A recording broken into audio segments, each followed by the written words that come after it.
Jacob deGrom has a reputation. He's currently the best pitcher on the planet, but the pitcher win eludes him.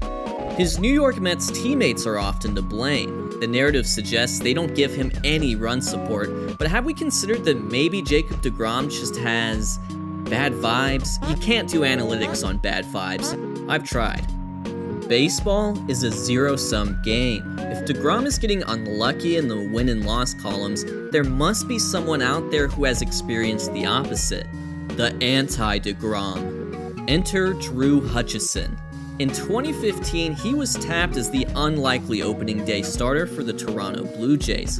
What happened next was truly remarkable. Against all odds, he finished with a win-loss record of 13-5. 3 years later, deGrom would finish with a record of 10-9. The numbers on your screen are the key to this video. Let's start with the win column.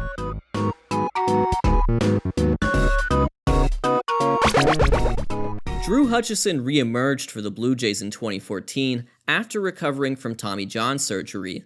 Initially, he appeared to be an unorthodox choice to open their season against the Yankees in 2015. But Marcus Stroman was sidelined with injury, and Mark Buehrle's struggles at Yankee Stadium were already well established.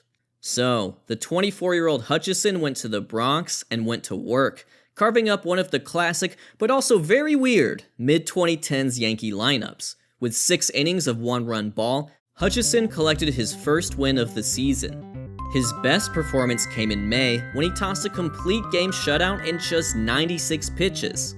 This feat is known as a Maddox, and it's something that Jacob deGrom has never accomplished. In August, he got himself a cheapie. Facing the Twins, he allowed an RBI single to Miguel Sano in the top of the first. Then, my dear friend Trevor Plouffe stepped into the batter's box. How does he look better now than when he played? It's probably the Foolish Baseball t-shirt he's wearing. Anywho, Plouffe hammered a 2-run double to the right center gap, putting the Blue Jays down 3-0. But Toronto's lineup came to play. Josh Donaldson hit a 2-run homer in the bottom of the first, and with the bases loaded, Jose Bautista hit a grand slam in the bottom of the second, giving Toronto a lead. Edwin Encarnacion padded said lead with a 3-run blast of his own. Hutchison struggled in the 5th inning, allowing 4 more Twins to score, but he got through it. Despite allowing 7 runs in total, he finished the game with a win. Jacob deGrom's rendition of a cheap win looked quite different. On August 13, 2018, he took on the Yankees. In the 3rd inning, a bad throw from Jeff McNeil allowed Austin Romine to score and Giancarlo Stanton to reach second base. Aaron Hicks came up to the plate and singled, scoring Stanton and tying the game at 2 runs apiece. Coincidentally, much like with Drew Hutchison, Joey Bats came to the rescue. The Mets legend hit a 2-run blast off Luis Severino, putting his team back on top. deGrom allowed an additional run in the 5th, but that was it. In 6 2/3 innings, he struck out 12 Yankees and allowed 3 runs, 2 of which were earned. Why bring up this game? It was deGrom's only win in 2018 in which he allowed multiple earned runs. Not a lot of room for error. 5 days later, deGrom tossed a complete game of his own versus the Phillies, but he allowed an unearned run and took 108 pitches to do it, so he failed to reach the heights of Drew Hutchison's complete game Maddox. What have we learned so far? I think we've learned that Drew Hutchison is a winner with the X factor. That's how he won 13 games, while Jacob deGrom only won 10. Yeah, X factor. And, the will to win. That's a good one.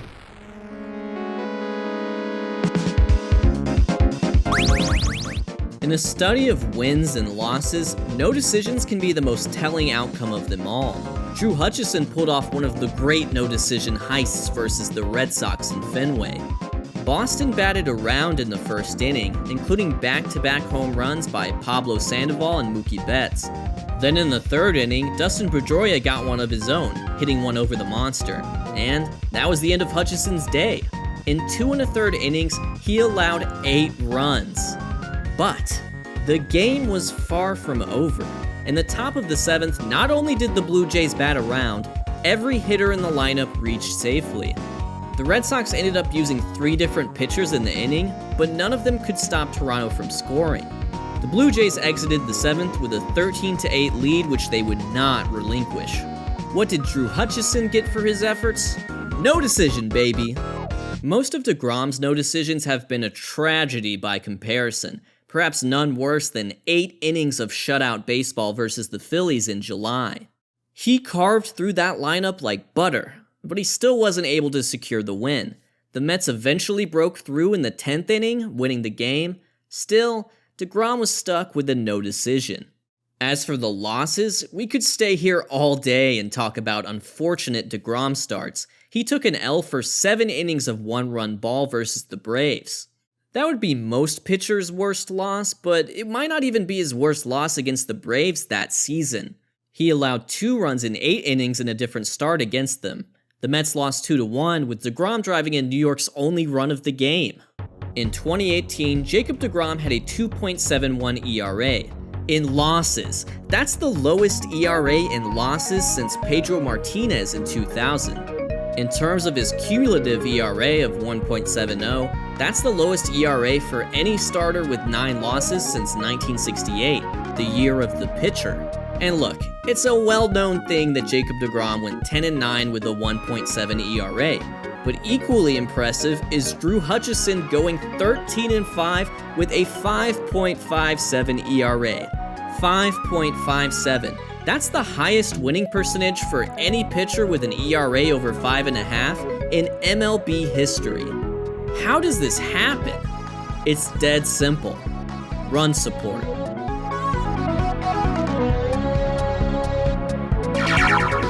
In 2015, the Blue Jays led MLB in scoring by just an outlandish margin. No one else came close. And you gotta keep in mind, when you see those other offenses struggling to score runs, this was the season that prompted the introduction of the juiced ball at the All-Star break. Toronto's offense was powered by 3 sluggers, the MVP Josh Donaldson, Jose Bautista, and Edwin Encarnacion. They had other good players, but the bulk of the offense came from those 3 bats. One example of their dominance would be WRC+, a stat which looks at the triple slash of average on base and slugging and normalizes that into a park-adjusted number where 100 is average. The 2015 Blue Jays had 3 of the top 10 hitters in all of Major League Baseball by WRC+. This trio of batters provided Drew Hutchison with the best run support any pitcher received in the 2010s. For every 9 innings pitched by Drew Hutchison, the Blue Jays scored 7.9 runs. By the way, look at the prevalence of 2019 on this list. That was the absolute peak of the juiced ball era, but still, Drew Hutchison's on top. And this doesn't even account for the other forms of support Hutchison received, like his teammates whispering encouraging things into his ear. Hey buddy, you're doing a great job out there.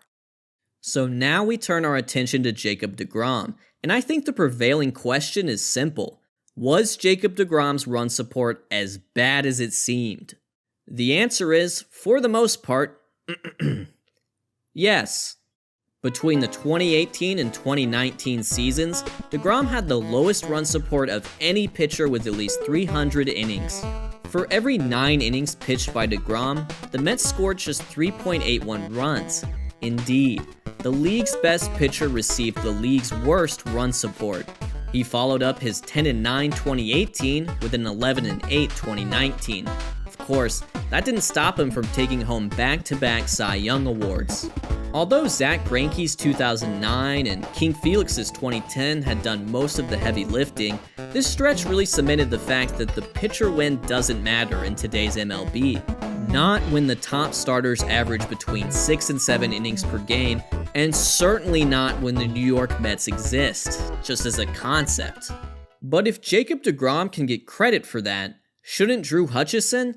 His 2015 season made as much a mockery of the pitcher win-loss record as DeGrom, Greinke, or King Felix ever did. He went 13-5 with a 5.57 ERA. To their credit, the Blue Jays also recognized that the wins and losses were a mirage. Without the need for a 5th starter, they briefly demoted Hutchison to AAA when he had a 12-2 record.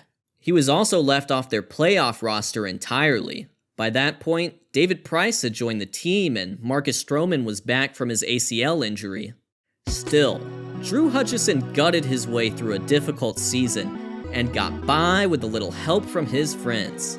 In 2015, the Toronto Blue Jays went 18-10 in games started by Drew Hutchison. In 2018, the New York Mets went 14-18 in games started by Jacob deGrom.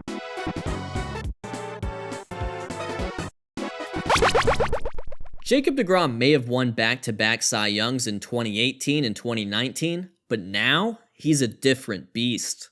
The new Jake is defined by his absurd velocity. In September of 2020, he struck out 14 Rays in 7 innings of work. But what made this start remarkable is that he didn't throw a pitch less than 91 miles per hour. We're not just talking fastballs here, people. We're talking about sliders and changeups thrown over 91 miles per hour.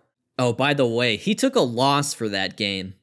In 2021, he's throwing even harder. On June 5th against the Padres, he threw 33 pitches over 100 miles per hour. That's the most triple-digit pitches in a game in the pitch tracking era.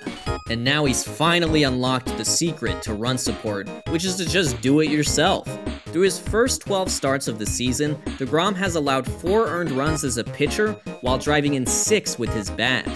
If he can just stay healthy, he's capable of producing a season that would rival Bob Gibson's 1.12 ERA or Pedro Martinez's 291 ERA+.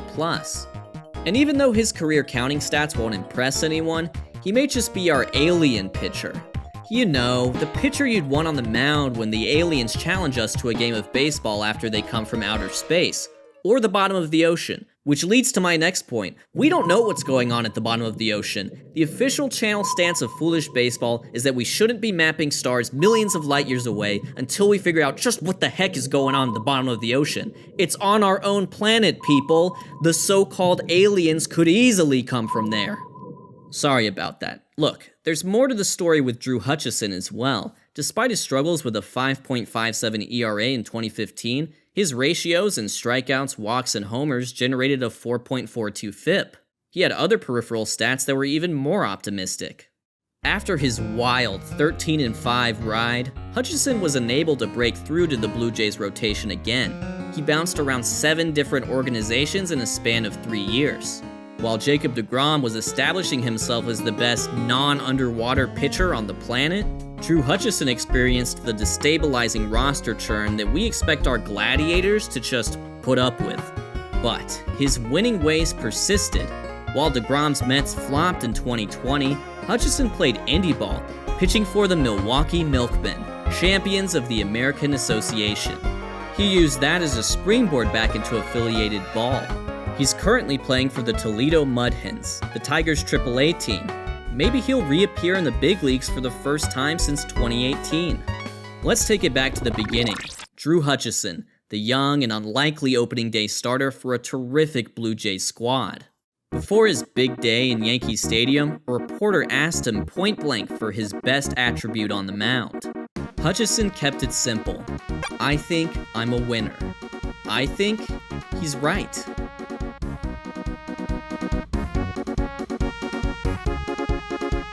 Thanks for watching. If you want to support the channel and see your name in the credits like this, head on over to patreon.com/foolishbaseball. Also, big thank you to Maxo for the music.